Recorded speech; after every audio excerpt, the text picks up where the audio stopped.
कि इसको हम जम्मू कश्मीर नहीं बनने देंगे। तो अगर आप मीडिया को खुश नहीं कर पाएंगे तो आप चुनाव जीत नहीं पाएंगे।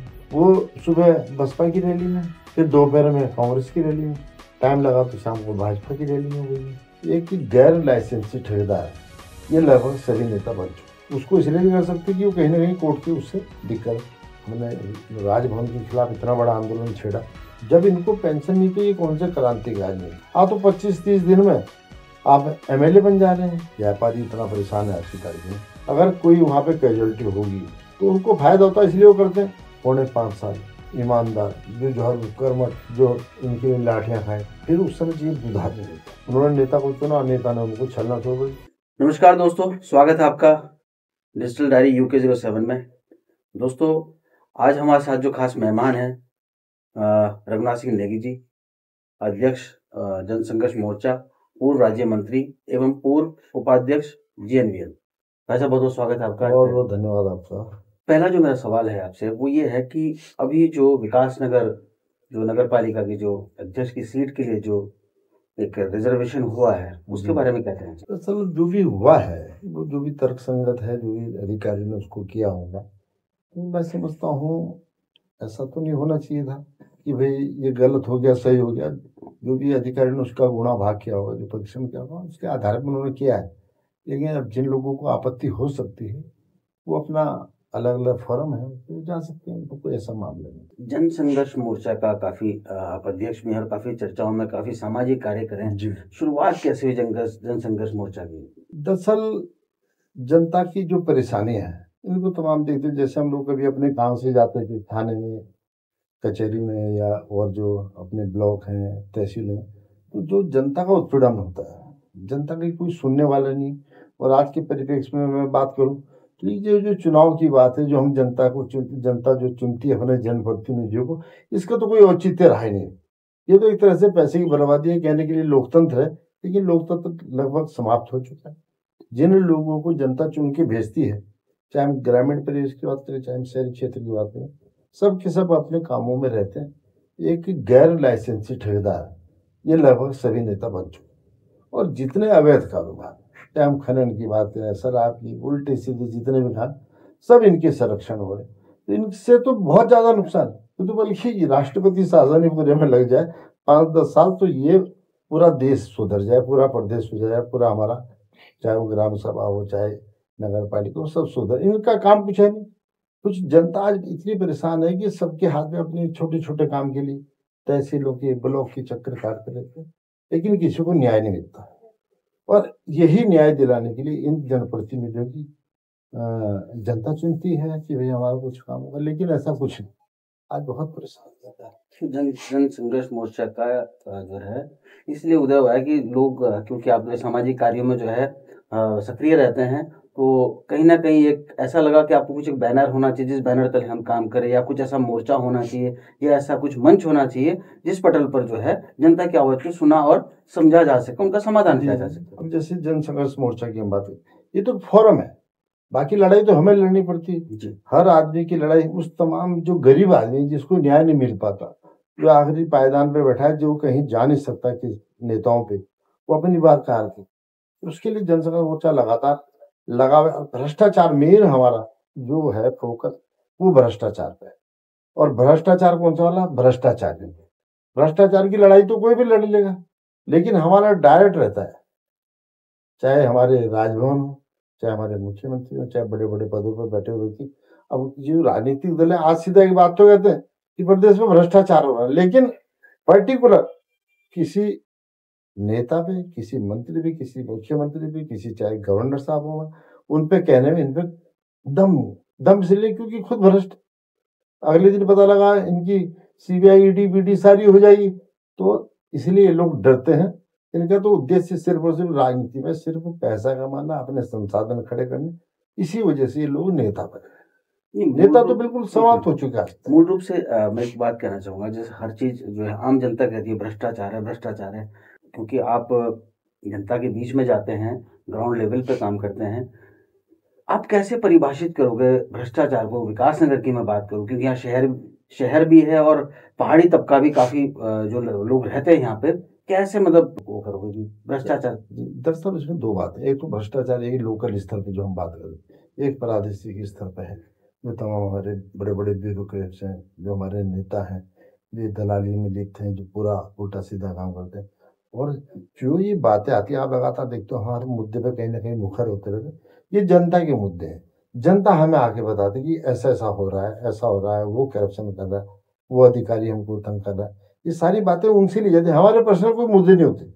आम आदमी की परेशानी, जैसे भी कुछ दिन पहले आपने देखा हो, तमाम संयुक्त चिकित्सालय डॉक्टर की बात करें, ये केड़ा भवन डॉक्टर के बाद, ये हरबटपुर का बस अड्डा, ये तमाम ऐसे शोपीस बन के, अरे क्या खाली नेताओं का काम यही कि आपने ठेकेदारी करवाई, अपनी कमीशन कमीशन लिया, एक तरफ होगी, उसका लाभ जनता को क्यों नहीं मिल रहा? हमारे लिए लड़ाई है ये, उसका जनता को लाभ मिलना चाहिए। जब कोई बिल्डिंग बनी है, ITI की बात करें, 5-6 करोड़ रुपए का, बताइए, डकराने में वो सब, तो लगातार मोर्चा इनके लगा हुआ है। और कुछ दिन पहले आपने देखा भी होगा, जो बिजली के मामले में जनता का राज हुआ, अभी हमारा आंशिक रूप से हमें सफलता मिली। 1 किलोवाट के जो कनेक्शन है, उनको 100 यूनिट तक, तो हर महीने 50 यूनिट उनको फ्री। वैसे फिक्स चार्जेस 75 रुपये है, तो उसमें उन्हें 50% की छूट हुई। तो जनसंघर्ष मोर्चा के जो काम है लगातार, उनसे कहीं ना कहीं जनता लाभान्वित होती है। समाचार पत्र में आप देखते हो हमारी न्यूज नहीं आती। अब समाचार, वो तो यह है कि शुक्र है सोशल मीडिया का, उसके माध्यम से हम लोग जीवित हैं, नहीं तो आज के दौर में बहुत मुश्किल हो गया राजनीति करना, समाज से। 2023 में जो एक बेरोजगार संघ का काफी बड़ा जो है एक वो अभियान चला था और आंदोलन चला था, इसको आप कैसे देखते हैं कि क्या ये भी भ्रष्टाचार से ही खड़ा हुआ एक पहलू? दरअसल मैं आपसे बताऊं, ये मुद्दा बहुत अच्छा था, बेरोजगारों का जो हक मारा जा रहा था, उसके लिए उन्होंने लड़ाई लड़ी। लेकिन उस आंदोलन में जो तत्कालीन DIG थे, SSP देहरादून के, दलीप सिंह कुंवर जी, उनका एक बहुत बड़ा बयान आया था, पूरा आधा पेज भर के आया था, कि इस आंदोलन को जो कोचिंग इंस्टीट्यूट है, कहीं ना कहीं दूसरे नेता जो प्रभावित हो रहे हैं, उन लोगों ने फंडिंग की। एक आध आंदोलन हुआ, उसमें फंडिंग के आरोप लग गए, अब पत्थरबाजी हुई, तो निश्चित तौर पे दुर्भाग्यपूर्ण है। अगर हम इस बात को कहें, हमने इस बात को कहा है, कल भी हमने इस बात के लिए माननीय मुख्यमंत्री से मैं मिला हूँ, कि इसको हम जम्मू कश्मीर नहीं बनने देंगे। अगर दलीप सिंह कुंवर जी की बात सही है, तो उनके खिलाफ गंभीर कार्रवाई होनी चाहिए, क्योंकि अगर आंदोलन किसी भी देश में, किसी भी प्रदेश में आंदोलन अगर फंडिंग के माध्यम से होंगे, तो निश्चित तौर पे दुर्भाग्यपूर्ण। दूसरी बात ये, अगर इसकी जांच इसलिए जरूरी है कि अगर इसमें फंडिंग नहीं हुई, तो दलीप सिंह कुंवर जी के खिलाफ सख्त से सख्त कार्रवाई होनी चाहिए। उन्होंने ऐसा बयान क्यों दिया, क्यों उस बेरोजगारों के आंदोलन को उन्होंने गलत दिशा में ले जाने का काम किया? तो हमारा यह है कि दूध का दूध और पानी का पानी होना चाहिए, ये हमारी मांग है। हरपटपुर बस अड्डे की मांग काफी समय से चल रही थी और कहीं ना कहीं जो है, जैसा कहना आपका थी, आज भी वो जो है मुख्य दर्शक बना हुआ है। कैसे देखते हैं हरपटपुर बस अड्डे को? क्या और लोगों में जो है विकास नगर की जनता है, हरपटपुर की जनता को में जो है उसको देख के क्या विजन है? दरअसल मैं चाहे विकास नगर की बात करूँ या हरबटपुर की बात, जनता में पता नहीं क्या उदासीनता है कि जनता जागने को तैयार नहीं। जनता का जो माइंड सेट है वो बदल चुका है। विकास के नाम पे तमाम प्रदेशों में भ्रष्टाचार, इस नाम पे कोई बोलने को तैयार नहीं। बिल्कुल ऐसे हैं जैसे मूक दर्शक बने हुए हैं। और ये निश्चित तौर पे आज जो प्रदेश का सबसे बड़ा जो बेड़ा गर्क करने का काम किया, जो तमाम नौकरियां जो पैसों के दम पे बांटेगी, राज्य गठन से लेकर के आज तक, ये समझ लिया। इसमें एक प्रदेश में एक ऐसा जिला है जहां पर आप ये समझ सकते हैं लगभग 60% नौकरी उन लोगों ने हासिल की, क्योंकि अपने पैसे के दम पे अपने कहीं ना कहीं उन्होंने सेटिंग वेटिंग करके करी। जनता बोलने को तैयार नहीं है, इनका हक मारा जा रहा है। ये तमाम तरह से आज की तारीख में बहुत ज्यादा प्रताड़ित हैं, बच्चे रोजगार नहीं मिल रहा है। और आने वाले समय में हर जगह ये बात कहता हूँ, ये भी 2-4 साल बाद आपको सरकारी नौकरी का तो टोटा हो जाएगा, खत्म हो गया, लगभग सारी की सारी वैकेंसियां रही नहीं। अब इनको प्राइवेट सेक्टर की तरफ इनको अपना ध्यान बांटना चाहिए, क्योंकि ये जो एक प्राइम वो था समय जब नौकरियां थी, सब कुछ था, वो सारा का सारा फर्जी डिग्री वाले, पहले उन्होंने इंटर कर लिया, बाद में फर्जी डिग्री करके फर्जी मार्कशीट बनाए, हाई स्कूल होगी, मतलब ऐसे ऐसे कारनामे, ऐसे ऐसे लोग नौकरी पर लगे हैं। अगर इनका थॉरली जांच अप हो जाए, पूरा जांच हो जाए, तो रिजल्ट ऐसा है कि आप कहेंगे एक प्रदेश में क्या चल रहा है। लेकिन वो सेटिंग वास्ते उन्होंने अपने जालसाजी करके ये सारी नौकरियां हाथ भू कानून के लिए आप क्या कहना चाहेंगे? भू कानून बनना चाहिए, काफी समय से लंबी कवायद चल रही है इसके लिए कि भू कानून होना चाहिए उत्तराखंड के अंदर, और काफी बाहरी लोग जो है बस गए हैं। इसको आप कैसे देखते हैं कि होना चाहिए, कैसे होना चाहिए, और क्या इसका जो है? दरअसल इसमें दो बातें आ रही है। एक तो भू कानून की जो बात आ जा रही है, जिस समय बच्चा नवजात था, राज्य गठन हुआ था, उस समय सारी चीजों पर ध्यान देना चाहिए था। अब आज की तारीख में सारी जमीनें बिक चुकी, और वो बिकी कैसे? पूरे देश के अंदर जितने ब्यूरोक्रेट्स सबकी जमीनें हैं, उन्होंने राज्य गठन से पहले जमीन ले रखी थी। आज उन्होंने किसी में 30 बीघा थी, आज उन्होंने 100 बीघा खरीद ली। आप उसका क्या करेंगे? आज जो सबसे बड़ा जो एक्शन होना है, धामी जी ने इस पर पहल भी करी है कि जो तमाम लोग हैं, जो जिन लोगों को 5-4 बिस्सा जमीन खरीदने की अनुमति थी, उनके परिवार के अलग अलग सदस्यों ने जमीन खरीद ली, उस पर कार्रवाई हो रही है, उस पर भी काम करें।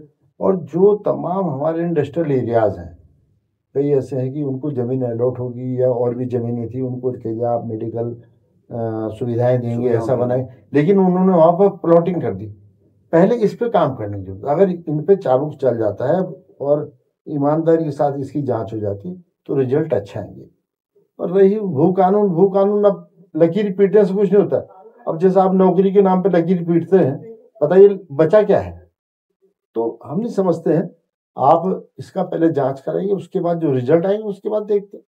पहाड़ों में कोई रहना नहीं चाह रहा है, तमाम लोग जो है सबके सब पलायन कर रहे हैं, सब अपना यहाँ। हाँ, विकास नगर एक देखा जी जाए तो जिला उत्तरकाशी और जिला देहरादून के जो जमसार बावर क्षेत्र है, जी हिमाचल का सिरमौर है, हाँ ये तीनों जो है लोग, यहाँ के तीनों जगह के लोग जो है यहाँ आते हैं। और सहारनपुर यहाँ से बहुत नज़दीक पड़ता है, दिल्ली नज़दीक पड़ता है, तो कहीं ना कहीं ये बहुत बड़ा जंक्शन है लोगों के आने का, और एक मल्टी टाइप जो है बाजार है यहाँ पे। दरअसल इसके लिए एक बात और भी है ना कि आप ये समझ लीजिए, जैसे गढ़वाल का क्षेत्र है, तो मोस्टली लोग ऋषिकेश के आसपास वहाँ से पलायन करेंगे। ऋषिकेश के आसपास उनकी, चाहे वो हम कोई भी चीज़ की खरीदारी करनी हो, अपने व्यवसाय चलाने के लिए तमाम चीज़ें बनती हैं। अब जैसे तमाम इन पहाड़ी क्षेत्रों जो तमाम हमारा चक्र आता है, हम चीनी की बात करें, उत्तरकाशी का ये नेटवाड़ वगैरह, बड़कोट, नवाब, ये तमाम जो चीज़ें यहाँ से संचालित होती हैं, उनका मेन केंद्र बिंदु यही है बाजार। तो उसी हिसाब से लोग धीरे धीरे यहाँ पे पलायन कर जाते हैं, तो अपना यहीं पे वो रह लेते हैं। जिन लोगों के बिजनेस हैं पहाड़ों में, वो अभी तक वहाँ टिके हुए हैं सिर्फ अपने बिजनेस के लिए। आपने डकरानी आईटीआई की बात करी, जी करोड़ों की बिल्डिंग बनी है वहाँ पे, क्या उसका जो है दृष्टिकोण था कि वहाँ पे आईटीआई बनाया जाए? क्या दरअसल कुछ? जिस समय इन्होंने आईटीआई के वहाँ कहा था, महिलाओं के लिए था कि महिलाएं स्किल हो, स्वरोजगार की तरफ बढ़े, उसके माध्यम से उनको रोजगार मिलेगा। लेकिन वो वर्ष 2000, वो करीब 6 करोड़ की लागत से बना हुआ है, और वर्ष 2020 में उसको विकास नगर में विलय कर दिया। मजीद बात तो ये, आईटीआई 14-15 में बनी, उसका विलय हो गया उसका। जब विलय हो गया तो वो बिल्डिंग वैसे रहेगी। तो जो हमारे जिम्मेदार लोग थे, उन्होंने इसकी तरफ ध्यान नहीं दिया कि इस बिल्डिंग का क्या हुआ। वो आज खंडर बनने वाली है, 2-4 साल और रहेगी तो बेकार हो जाएगी। तो उसका कहीं ना कहीं सदुपयोग हो, उसमें कोई और भी ट्रेड खोले जाए जो इस आईटीआई विकास नगर में नहीं है। महिलाओं के उत्थान के लिए बहुत योजनाएं संचालित हो सकती हैं, उसी के लिए हम प्रयासरत हैं। अभी उसमें हमने शासन में भी बात की थी, मुख्य सचिव जो है हमारे, उन्होंने भी इसमें निर्देश दिए थे उनको कि इसको हस्तगत करें, इसमें कुछ और भी दिए। तो वो सारी सारी जितने भी मुद्दों पे जनसंघर्ष मोर्चा लड़ रहा है, तो हम फॉरम, हर फॉरम से देखिए, ये लगातार बहुत हम कॉमन सी प्रयासरत हैं। चीज़ है, जो मतलब पब्लिक ट्रांसपोर्ट की मैं बात करूंगा, और बहुत अच्छी सुविधा जो संचालित की है इलेक्ट्रिक बस की।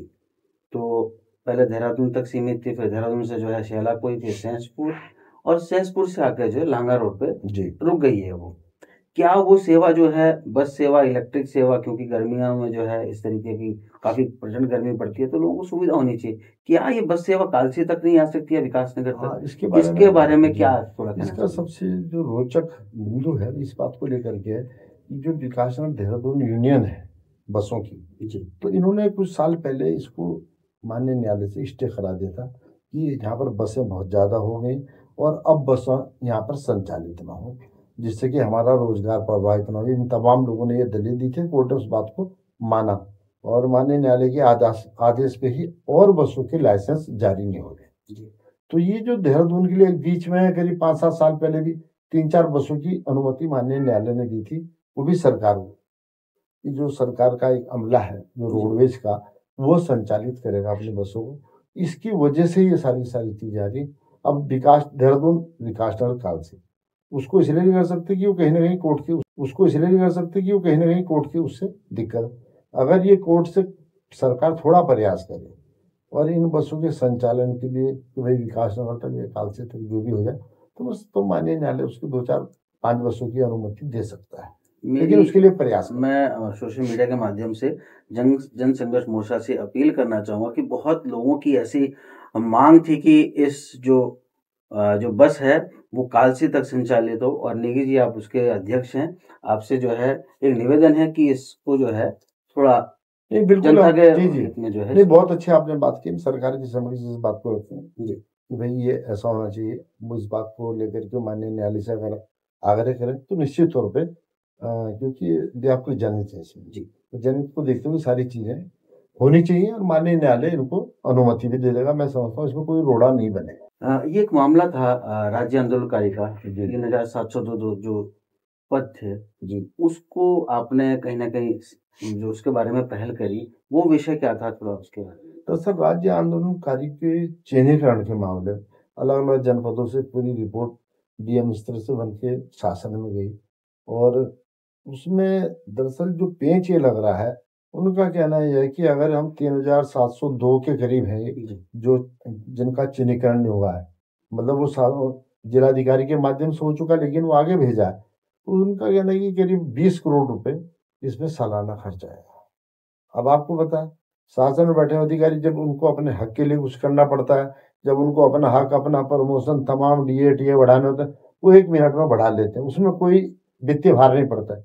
लेकिन जब जिन लोगों की बदौलत ये राज्य बना, जिन लोगों ने लाठियां खाई डंडे खाई, कई लोग आज भी ऐसे हजारों लोग संघर्ष ऐसे। की बड़ी हाँ दास्तान है, जी, कहीं न कहीं जो तो शहीद इसमें हुए क्या है हैं। कि भाई समाचार पत्र है, जब हम कोई आंदोलन करते हैं मुश्किल से 10 5 आदमियों के नाम आते हैं, तो जो और लोग हैं बहुत बड़ी लिस्ट है उसकी, उन लोगों का चिन्हीकरण नहीं हो पा रहा है। दरअसल उनके पास डॉक्यूमेंट्स हैं, और या तो उनकी 4 5 चीजें हैं चिन्हीकरण के लिए, या तो आपको पास कोई जेल का सर्टिफिकेट, आप जेल गए हो, कोई आप उस टाइम चोटिल हुए हो, आपके पास मेडिकल सर्टिफिकेट चाहिए, या कोई उस समय का। उस समय का ही, या कोई डीएम के द्वारा एसएसपी द्वारा कोई ऐसा ऑथेंटिक सर्टिफिकेट आपके पास हो जो ये प्रमाणित करता हो कि आप वाकई में ही आपने आंदोलन करा है इस तरीके। और ये अखबार उखबार की कटिंग को सरकार क्या कोई मान नहीं रहा है, इसलिए सारी की सारी दिक्कत है। तो पहले तो आसानी से हो जाता था, लेकिन जब से रिजर्वेशन ये और ये थोड़ा बहुत इसमें मेहनताना समझ लीजिए उसको, जी, जी। ये पेंशन का जो एक तरह पेंशन का से कहीं न कहीं जो सम्मान राशि जो है, सम्मान राशि। इसकी वजह से लोग अब ज्यादा प्रयासरत हैं, लेकिन दस्तावेजों का बहुत सारी दिक्कत आ रही है। अब विकास नगर जी, को कांग्रेस के समय में उस टाइम कुछ खासा क्या विकास हुआ है, क्योंकि कैबिनेट का मंत्री जो थे राम प्रभात जी, क्या-क्या उस टाइम जो है कांग्रेस के टाइम पे काम हुआ, क्योंकि ये एक सौभाग्य था एक विकास नहीं नगर। दरअसल क्या है कि उसके लिए माइंड सेटअप तो चाहिए।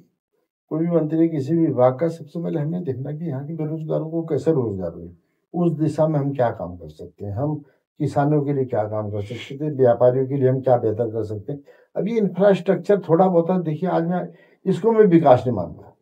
आपने इंफ्रास्ट्रक्चर खड़ा कर दिया, सब नेताओं का इसमें स्वार्थ है, कमीशन दलाली ये सारी की सारी करनी होती है, उसके माध्यम से ये सारा का सारा करते हैं। तो इसमें कहीं कोई ऐसा मुझे लगता है थोड़ा बहुत लाइटें लगा दिया आपने, डिवाइडर बना दिए, ये कुछ नहीं। एक आम आदमी के लिए जिसके लिए ये सत्ता होती है, government for the people, government of the people, ये सारी बातें हैं, उसको क्या न्याय हम दिला पा रहे हैं, वो क्यों परेशान है।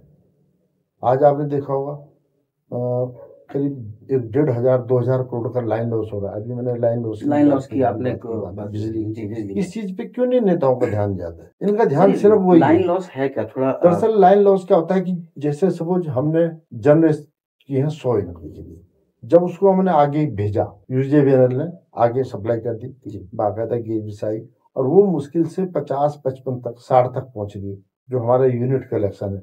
तो ये कहाँ है अभी। दरअसल जो टेक्निकल जो बातें हैं, मैंने आपसे बताया डिस्ट्रीब्यूशन लॉसेज है, जिसको हम लाइन लॉस भी बोल सकते हैं। हाँ लाइन लॉस तो लाइन लॉस तो एक तरह से विद्युत चोरी है, और विद्युत चोरी आज की तारीख में लगभग प्रदेश के अंदर 15% का इसका आंकड़ा आ चुका है। अच्छा।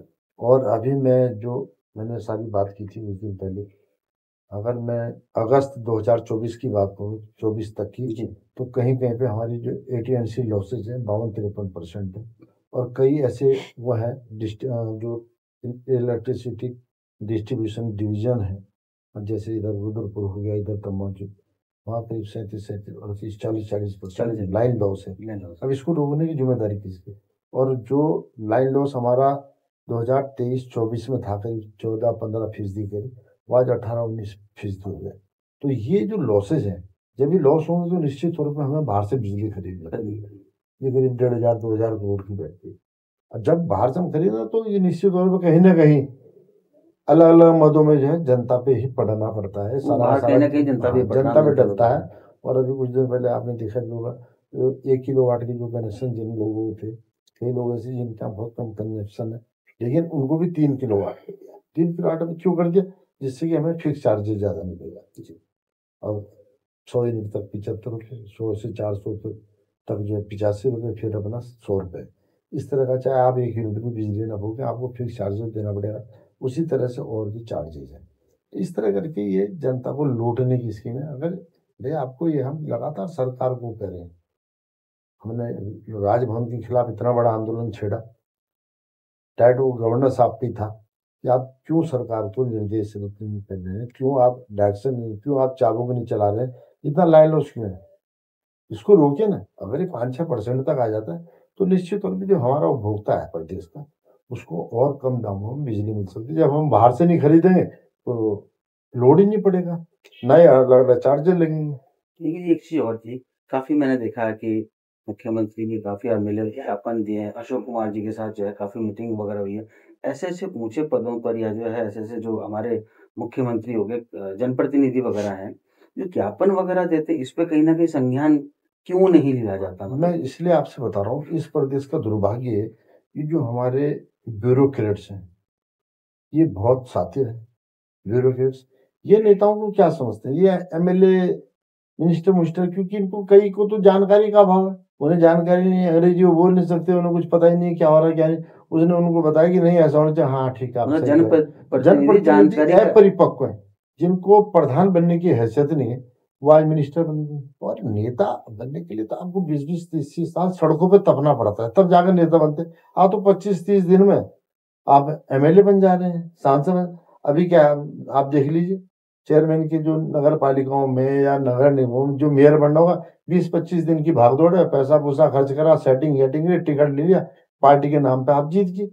तो लेकिन वो जो एक्सपीरियंस है, जो सड़कों पे आंदोलन करने का एक्सपीरियंस है, जो आम जनता के बीच में जाकर के आप गेन करते हैं, वो कहाँ है?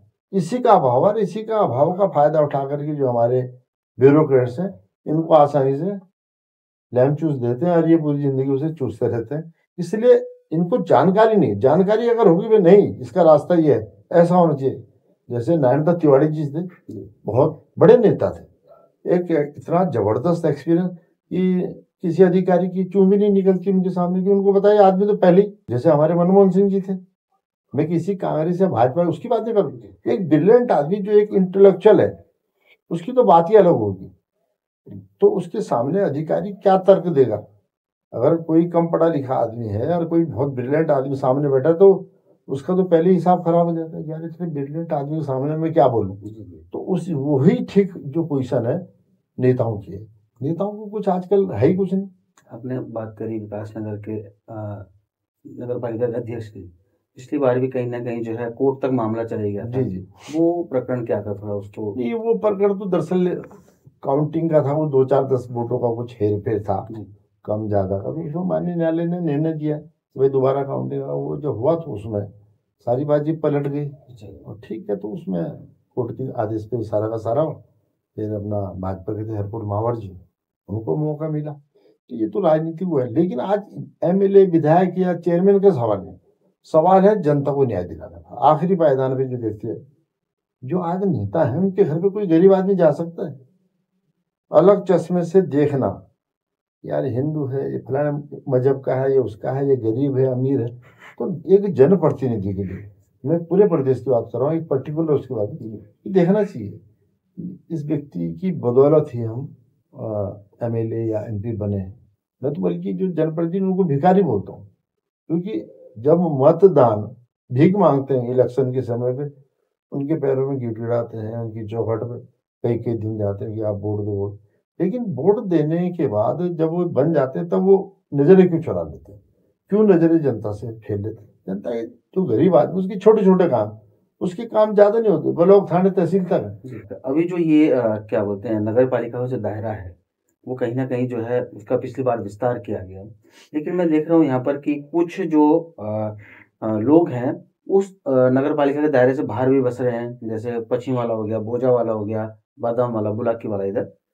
यहाँ पे कूड़े की समस्या बहुत ज़्यादा आ रही है, क्योंकि नगर पालिका में तो गाड़ियाँ घूमती हैं। इसका कहीं न कहीं जो है कैसे समाधान हो? आपने यहाँ पे देखा होगा हर जगह जो नगर पालिका के अंदर फेंक देते हैं इसको, कहीं न कहीं वो जो है बाहर का एरिया बहुत दूषित हो रहा है इससे। आप लोग कुछ जी ऐसा लगता है? नहीं, दरअसल इसके लिए क्या है, जो ग्राम पंचायत स्तर पर है, जैसे शहरों में तो गाड़ियाँ आ रही हैं, लगातार सुबह कूड़े का उठान कर लेती, लेकिन ग्रामीण परिवेश में जहाँ पर ये सुविधा नहीं, तो वहाँ पर जो जनप्रतिनिधि हैं अगर इस बात को आवाज उठाएं तो क्या हो सकता है।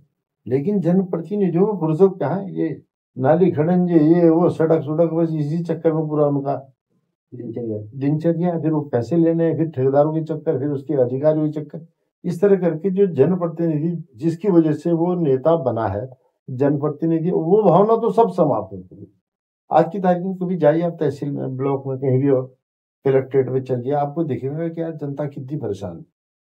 जबकि एक ग्राम पंचायत में कोई कह रहा है जी मेरा आय प्रमाण पत्र नहीं बनना, जबकि उसको ग्राम पंचायत स्तर पे 4 नेता मिले हैं, जिला पंचायत का सदस्य भी है, प्रधान भी है, बीडीसी भी है, वार्ड मेंबर भी, लेकिन इनका इससे कोई सरोकार नहीं। सरोकार सिर्फ ये है कि बस सड़क मिल जाए, खड़ंजा बनाने को मिल जाए। तो ये राजनीति का तो एक तरह से हिंदुस्तान के अंदर चैप्टर खत्म हो चुका है। अब तो बस गैर लाइसेंसी ठेकेदार है, ये निधि, ये तमाम जो चीजें मिल रही, ये बर्बाद करी है इसको। उन्हीं की जगह मैं रघुनाथ सिंह जी की नहीं बात करूं, आपकी बात करूं, कांग्रेस को भी देखा है आपने बहुत करीब से, भाजपा को भी देखा है, क्या कुछ समानता है, क्या कुछ वो नहीं अनुभव, है, क्या अनुभव रहा? सब भ्रष्टाचार का दलदल है।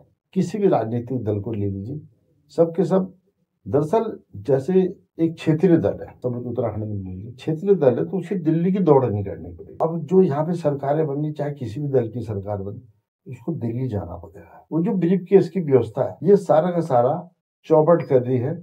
अब जनता तो समझती है कि ऐसा हो रहा है, वैसा कुछ नहीं है, धरातल पे कहीं कुछ नहीं है।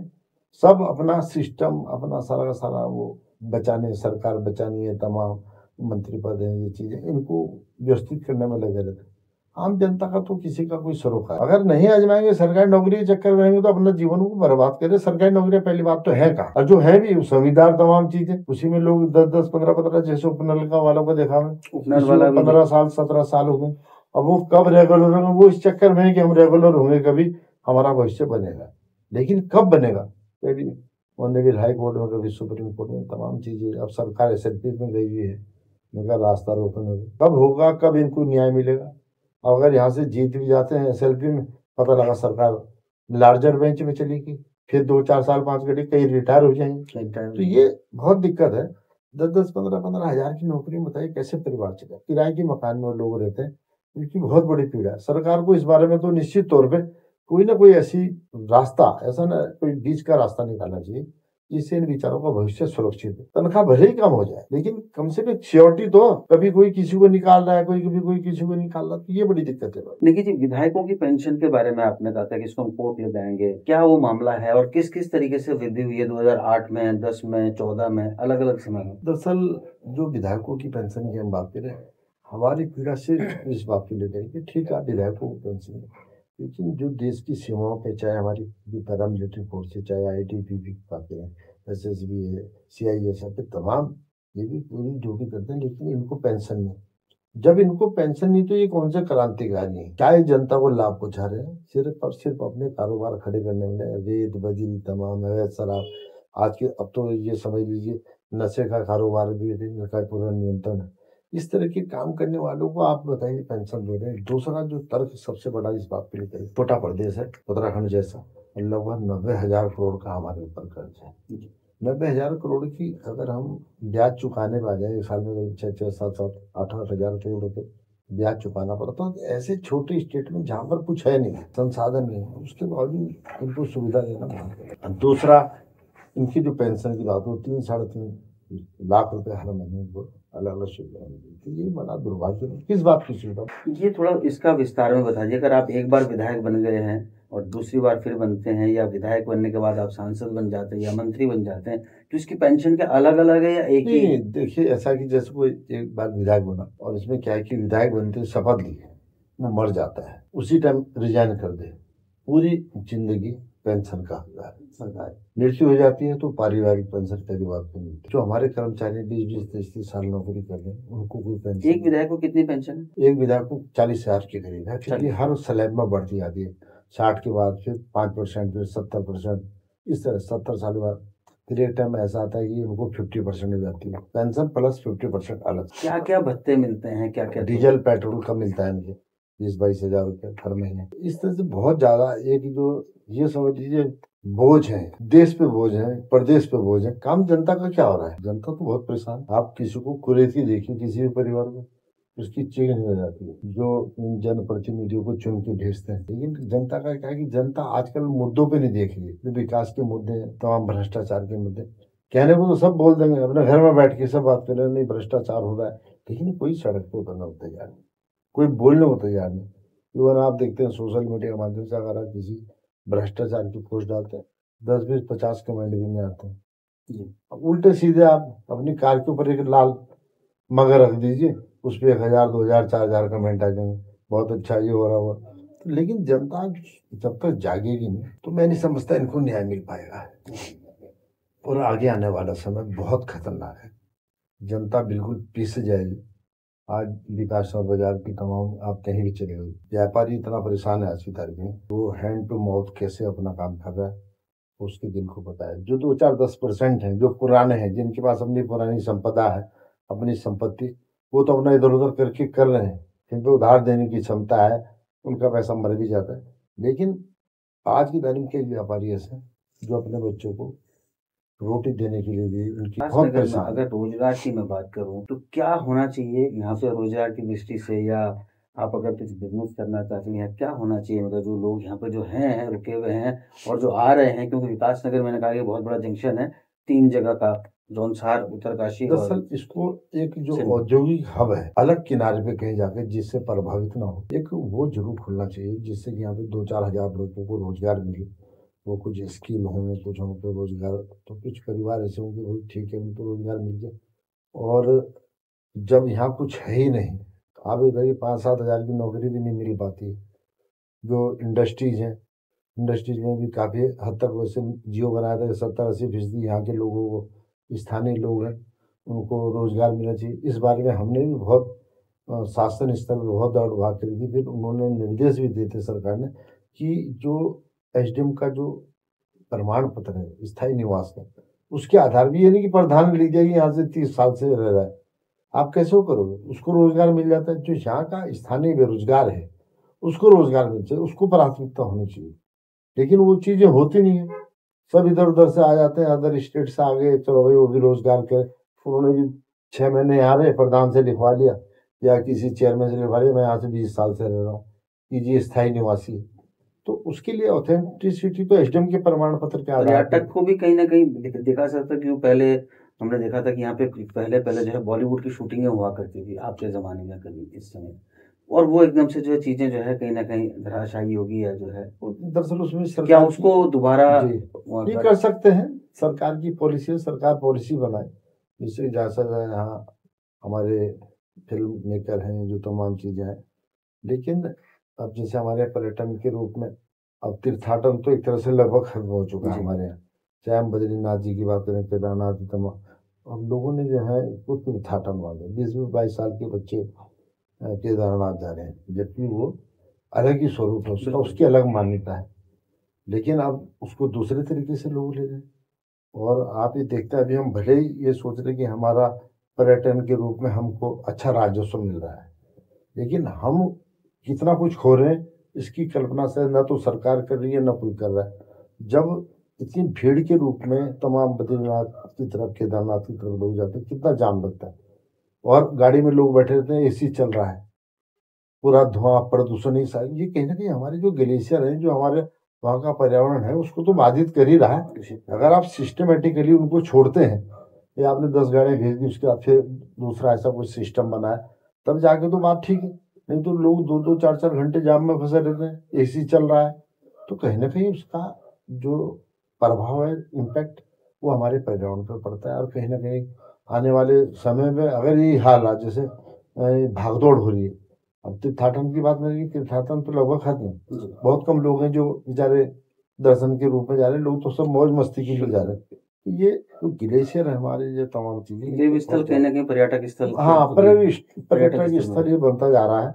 अब सोच है लोगों की, अब उसमें क्या कर सकते आपने कहा था कि जितने भी ये शक्ति नहर पे जो पुल है वो जर्जर हालत में है, हैं। जी, तो उसके लिए कौन जिम्मेवार है? अगर कोई वहाँ पे जो है दरअसल डिपार्टमेंट या सरकार? ये जो मैंने रिपोर्ट की बातें दी, केंद्रीय सड़क अनुसंधान संस्थान, उसने जो बैराज के शक्ति नहर है, शक्ति नहर पे जितनी पुल है, ये डापत्थर हेड रेगुलेटर पुल से आसन बैराज हेड रेगुलेटर पुल है, 5-6 पुल हैं जो बहुत जीर्णशीर्ण अवस्था में, इनके पायर्स हैं जो, उनमें भी क्रैक आ चुका है, उनके रोलर बेयरिंग्स हैं, और भी जो चीजें इसमें होती हैं वो सारी की सारी जीर्ण शीर्ण है। ये कोई किसी प्राइवेट व्यक्ति की रिपोर्ट नहीं, एक संस्थान है जो भारत सरकार का संस्थान है, उसने रिपोर्ट दी है। और उसने कहा है वाहन जो भारी वाहन है उनको तो आप भूल जाइए, उनको तो आप बंद करें ही करें, लेकिन जो लाइट व्हीकल्स हैं जैसे कार हैं, हाँ। उनको भी आप एक साथ रखें। जैसे आपने भीमो वाला पुल पे भी जो है गार्डर्स लगा हाँ रखे जी, हैं, मतलब बहुत बुरी हालत है। तो जो कारें भी जाएं तो अंतराल में जाए, एक साथ ना उनको छोड़ें।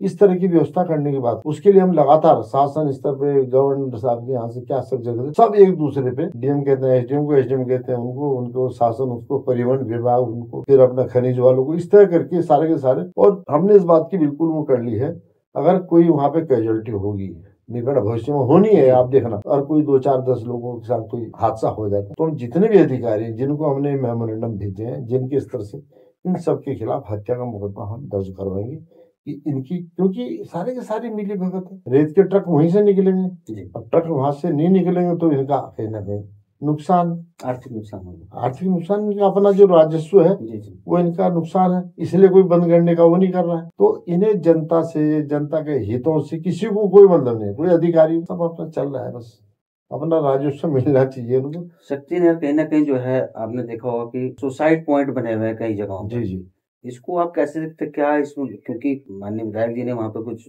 सेफ्टी काम करवाए भी थे, जालियां वगैरह लगाई गई, उसके बावजूद भी, तो उसका क्या अल्टरनेट होगा, कैसे इसको जो है रोका जा सकता है? दरअसल इसमें दो बातें होंगी, चाहे आप उसमें जाली लगा ली, कुछ दिन पहले आपने देखा होगा जाली भी लगा दी जाए, कई लोग तो ऋषिकेश आए थे, पूरा का पूरा परिवार आया था, जिसने इरादा कर लिया, आप उसको कैसे रोकें? और वो इरादा जो करके आ रहा है वो कहीं ना कहीं पारिवारिक रूप से, अपने आर्थिक रूप से, आज कई दंपतियों ने सुसाइड किया, क्योंकि उनकी आर्थिक स्थिति बड़ी खराब हो गई। ये चल रहा है सारा का सारा, बहुत अच्छा चल रहा है, हमारे तमाम व्यापारी हैं, आप इनसे पूछिए कि जी नहीं नहीं बहुत बढ़िया चल रहा है, लेकिन जब आप उनके हल्का सा दुखती रख पे हाथ रखी, नहीं कारोबार तो आपका बहुत डाउन है, तब एकदम वो एकदम आ जाते हैं, तब वो रुआंसा हो जाते हैं।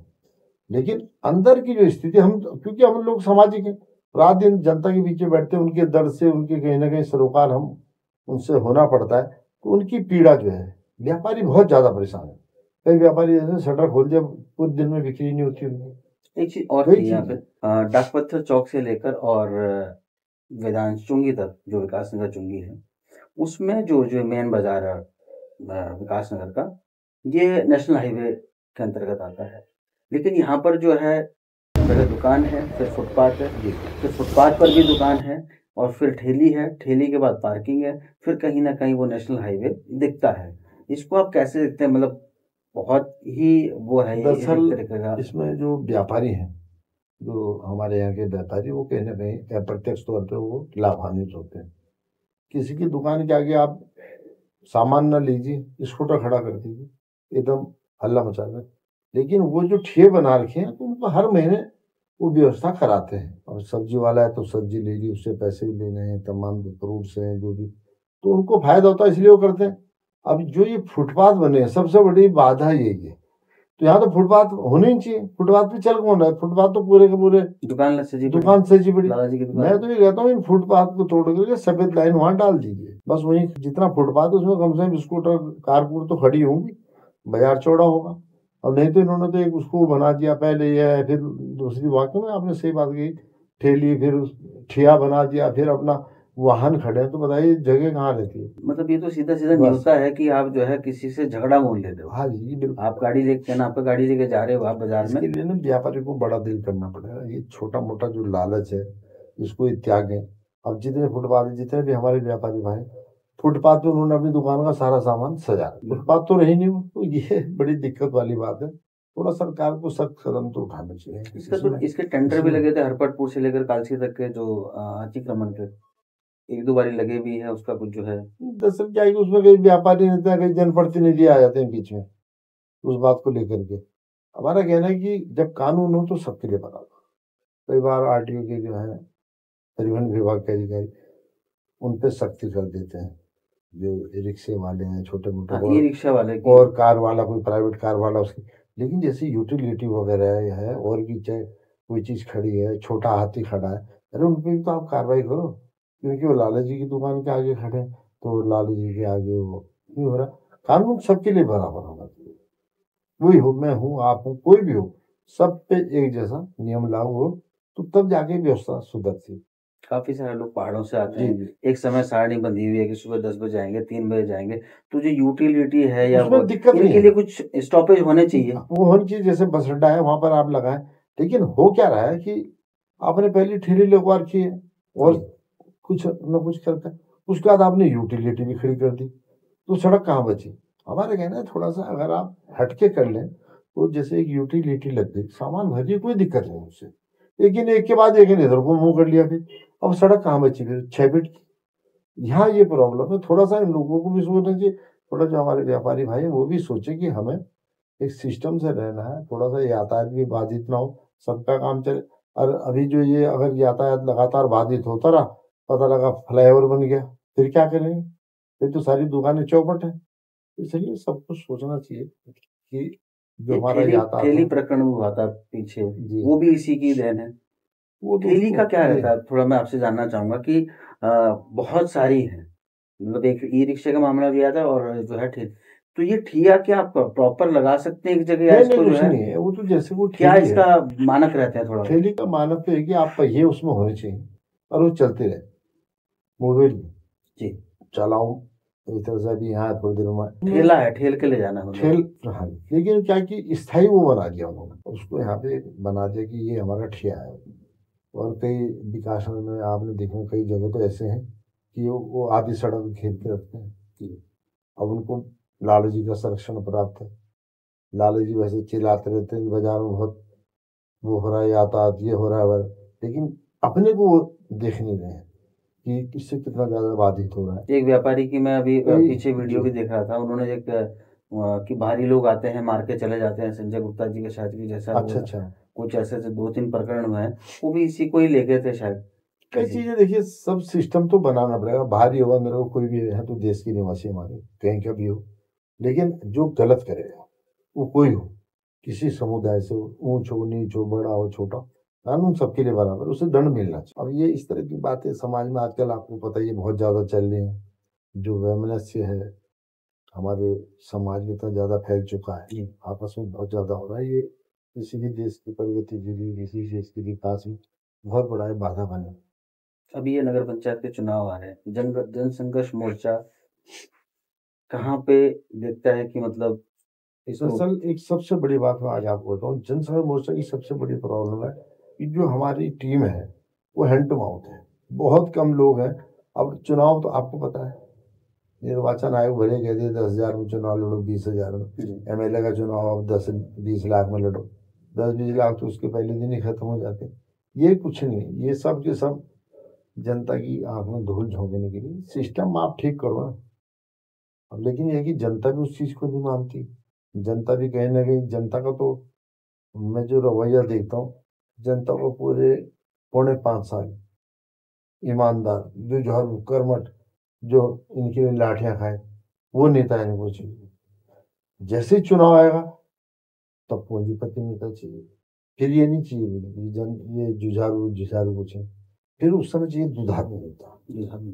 अच्छा, जो जुझारू और दुधारू। हाँ जी, जो उनको दुधारू चाहिए, तो कैसे लोकतंत्र चलेगा। हमारी लड़ाई यही है यानी आप अपने पीढ़ी को, अपने बच्चों के भविष्य को, अपने समाज को कहाँ ले जा रहे हो? जैसे जो दुधारू नेता है, ये बताओ क्या प्रदेश की सोचेंगे, क्या आपकी सोचेंगे, क्या आपके जो जन सरोकार है उनके बारे में सोचेंगे? देखिए, कई बार ऐसा होता है, जनता की आवाज़, जो जनता की जो समस्याएँ उनको उठाना पड़ता है, और उनको उठाना हमारा दायित्व भी है, प्रत्येक आदमी का दायित्व है। देखिए, काम होना ना होना सरकार की पॉलिसी, अरे आप उसके लिए लड़ो तो सही, ऐसी बात नहीं है, सफलता मिलती भी है। कई काम तो जैसे आप देखते होंगे, भ्रष्टाचार के कई मुद्दे ऐसे हैं, हम उसके लिए लगातार लड़ते हैं, तो जनता क्या सोचती है 10-5 दिन में रिजल्ट आ जाए, तो 10-10 साल लग जाते हैं। कई फाइल ऐसी हैं हमारी 12-14 साल से हम लड़ रहे हैं। नहीं, मैं मानता हूँ कि जी, अगर जनसंघर्ष मोटा जुझारू है, जी। तो कहीं न कहीं जो है सिस्टम को अगर बदलना है तो सिस्टम का हिस्सा बनना पड़ेगा। वो उसके तो लिए होता नहीं, उसके लिए वही दिक्कत आ रही है, वो नहीं चल पा रही है। इसलिए हमारे लोग जो हैं चुनाव नहीं लड़ पाते, यहाँ दिक्कत है। आपकी बात करूँ, रघुनाथ सिंह नहीं क्या कर हम सकता, इसमें तो हम चुनाव तो लड़ेंगे? कैसे लड़ेंगे? हम तो चुनाव के बारे में सोच भी नहीं सकते। इतना महंगा आज की तारीख में चुनाव हो चुका है, आप कल्पना नहीं कर सकते। क्योंकि इस इलेक्शन में इन जो ये समाज सेवा का जो क्षेत्र था, अब उसमें पूंजीपति है, तो एक आदमी कैसे, वो पहले वाला समय नहीं रहा। गांधीवादी रूप से हम लोग गांधीवादी रूप से चुनाव लड़े, 2 चुनाव मैंने भी लड़े, कार्यकर्ता ही मेरे लिए भोजन लेके आ रहे, मैं उनको चाय भी नहीं पिला पा रहा, और दूसरे वालों ने पूरी शाम की इंतजाम कर रखा है। इंतज़ाम कर रखा है। तो फिर हम कहाँ टिकेंगे उनके आगे? फिर मीडिया का बहुत बड़ा रोल है उस समय जो है, तो अगर आप मीडिया को खुश नहीं कर पाएंगे तो आप चुनाव जीत नहीं पाएंगे। यहाँ तो दिक्कत ये है, तो इसलिए अब ये मुद्दे इस लोकतंत्र में लगभग खत्म हो चुके हैं। लोकतंत्र तो हमारे कहने के कि लोकतांत्रिक व्यवस्था, इस व्यवस्था का क्या फायदा है? हम तो लगातार इस बात को भी कहते रहे कि प्रदेश में जो है, इस प्रदेश में यूनियन टेरिटरी होना चाहिए, केंद्र शासित प्रदेश ही बनना चाहिए। कोई यूज नहीं है। अगर आप ये सोचेंगे जनता, आप जाइए, लगा लीजिए कोई भी, आप कोई कैंप लगा लीजिए, आपको पता लग जाए कितने लोग आ रहे हैं परेशान हैं। तो बहुत ज्यादा दिक्कतें लोगों को, चाहे छोटा राज्य बना चाहे। क्या ये सही में कमीशन व्यवस्था है? अरे, कमीशन व्यवस्था, आप कोई भी काम नहीं करा सकते, चाहे आप शासन में चल जाइए, शासन में उसी फाइल पे काम होगा जिस पे आप परिक्रमा करवाएंगे, जो आप उनको, क्योंकि नेताओं को इन्वॉल्वमेंट, जो नेताओं का जो इन्वॉल्वमेंट हुआ है, कहीं ना उसकी वजह से अधिकारी भी आज भ्रष्ट हो गए। उनको बताया नेता करप्ट है, जब नेता करप्ट है तो अधिकारी को तो और बढ़िया, एक उनको मजबूत हाथ मिल गया, मिली भगत चल गई, तो उसके माध्यम से काम हो रहे हैं। तो इसलिए ये लगातार जो ये करप्शन का ग्राफ है, जो भ्रष्टाचारी हैं, उनके हौसले लगातार बुलंद हैं।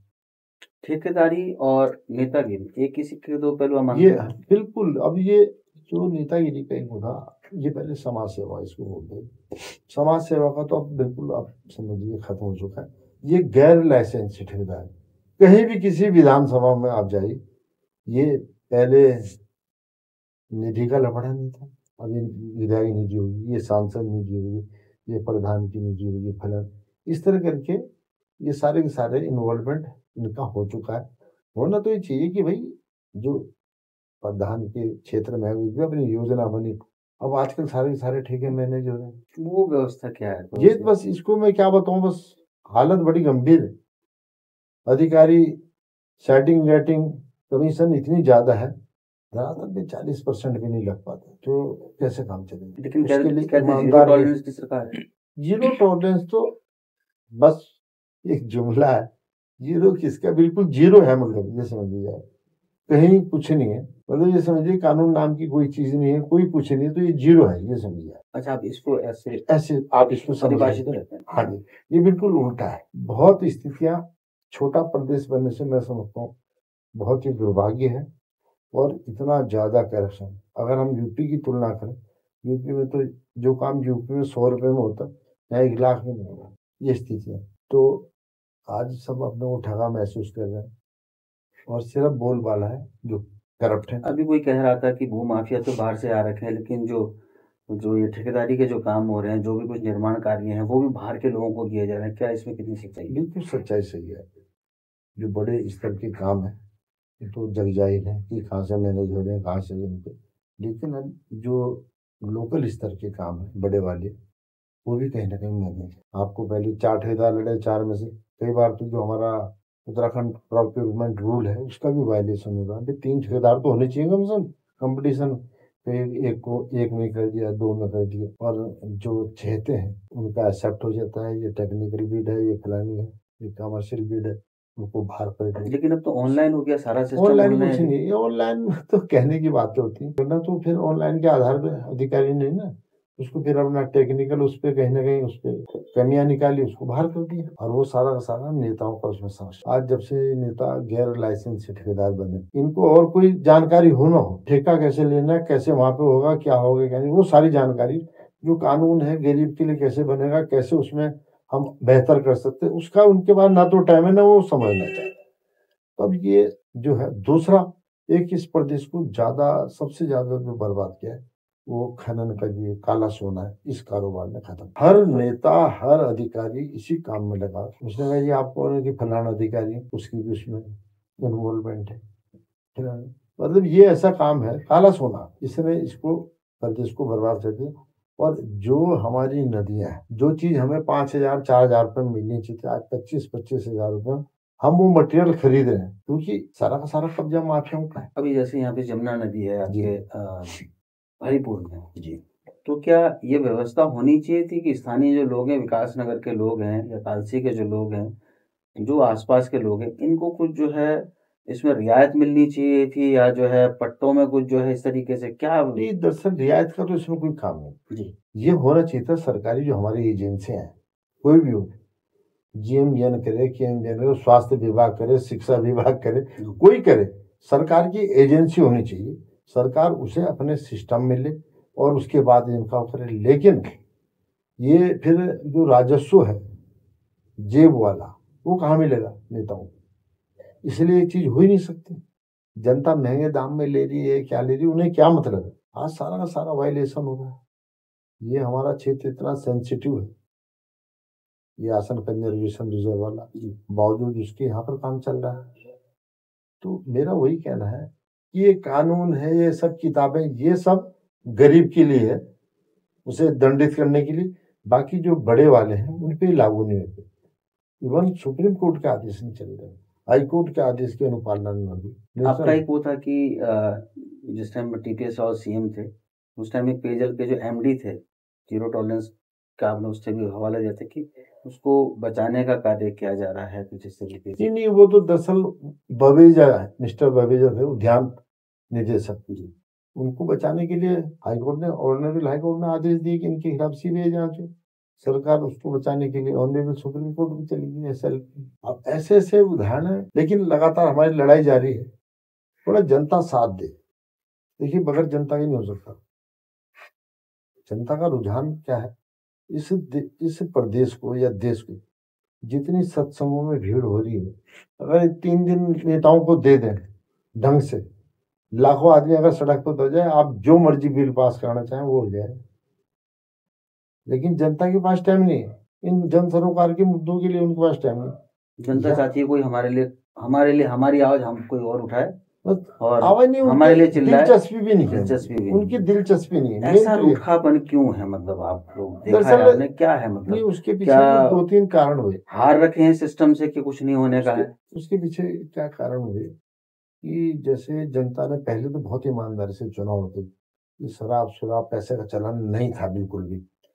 लेकिन क्या हुआ कि जब जनता को छला गया लगातार, उन्होंने नेता को चुना, नेता ने उनको छलना शुरू कर दिया, उन्हें कोई पूछना। फिर उन्होंने भी कहा कि यार ये तो पैसे कमा रहा है, आज उसका एक मकान था, कल 4 मकान होंगे, घर में 10-10 गाड़ियां, ये वो सारे लाव लश्कर। तो उन्होंने भी कहा अब इसको ठीक करो। तो उन्होंने फिर उसको सबक सिखाना शुरू किया। अब ये उसका नतीजा हुआ कि आज एक एमएलए का चुनाव 15-15 20-20 करोड़ रुपए लोग लगा रहे हैं अपने चुनाव में। ये हकीकत बता रहा हूँ। तो बताइए क्या करेगा जनपद? पढ़ लिख के क्या करेगा? फिर वही काम। बस वही है, अब तो यही है कि नेताओं को ये लग गया कि पैसा कमाना है, चुनाव लड़ना है तो पैसा कमाना है।